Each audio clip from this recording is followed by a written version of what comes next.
I've got the Sheets K-Cup coffee, but I don't need any energy to be up for this one tonight. And where's mine?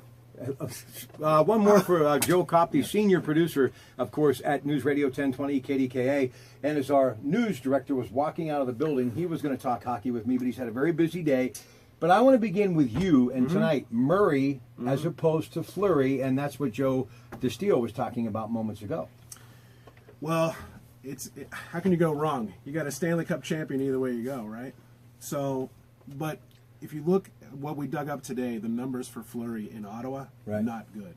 And this is pretty much as close to a must-win game as you can get. I mean, it's not an elimination game, but if they come back down 3-1, the odds of them probably coming back and winning the Cup are not good. So you got to get a win tonight. And let's face it, Murray has been the guy that got him the job here, Sullivan that is, and also won him a Stanley Cup. So when you need a big win, aren't you going to go with your guy? All right, now let me ask you something, because we've all heard about the smaller rink, it bounces differently. Yeah. Penn's had to get some much needed practice time. It didn't really help before Game 3. You think there's something to that? Well, Fleury said himself, and this is probably somewhat has what made the decision the way it was, is that he said that's the toughest place that he's ever played because the seats are dark, which is harder to see the puck, and also because those boards are the most active boards in the league of any place they play. So it does play a part. All right, now Hornquist. I know Daly's back. Who else? Schultz is not going to be playing. Schultz, Rust, Hornquist, all out. Okay, and also Kunok all out. So, and Hagelin's still kind of hobbling along. And we don't know if they're going to do the 7 defenseman pairing again because we won't know that. It's a game time decision, Sullivan said, but we assume that that's probably what they're going to do again. So it's going to look a lot like it did in Game 3. Our man from Aflac, he is none other than Tab Douglas, who I believe is the brightest hockey mind anywhere in the media, and I think anybody would agree the guy knows the game.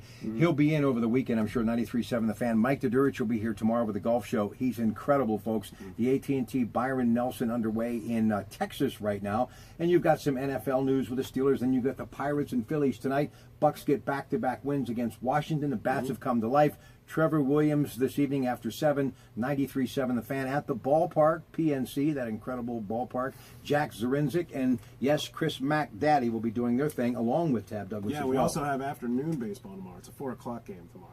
Thank you. 7 o'clock. Thank you. So actually, Chris Mack gets a little extra time because he'll come on at 1 o'clock tomorrow, do a show, and then go into the Pirates preview. What about the Buccos?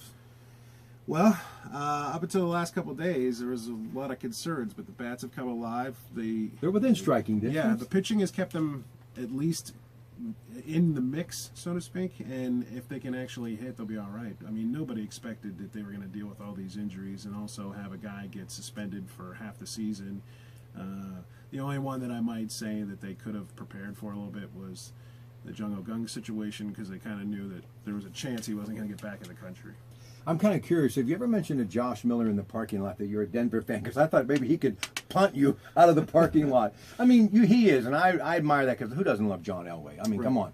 Hey, tell me about your Broncos. I like what they did. They got definitely a left tackle, which was their biggest need in the first round. They stumbled upon getting DeMarcus Walker in the second round, which was a steal. It probably could have been a first-round pick, the defensive end from Florida State. And then the steal of the draft, maybe Jake Butt in the 5th round, which the Steelers, by the way, should have taken with this whole Ladarius Green thing and releasing. They need a tight end now. All right, ladies and gentlemen, it is always a pleasure to talk to the senior. Do you like that title? It means I've been here a long time. No, he has. Since about, 3 this morning? That's what you got to love radio, folks. We spent a lot of time together at the old Gateway Center working those long weekends. Here he is, Joe Kopp. I'm Rob Pratt. Have yourself a great rest of the night, and let's go Penguins. We'll be with you later tonight from the Pratt Pack Gym.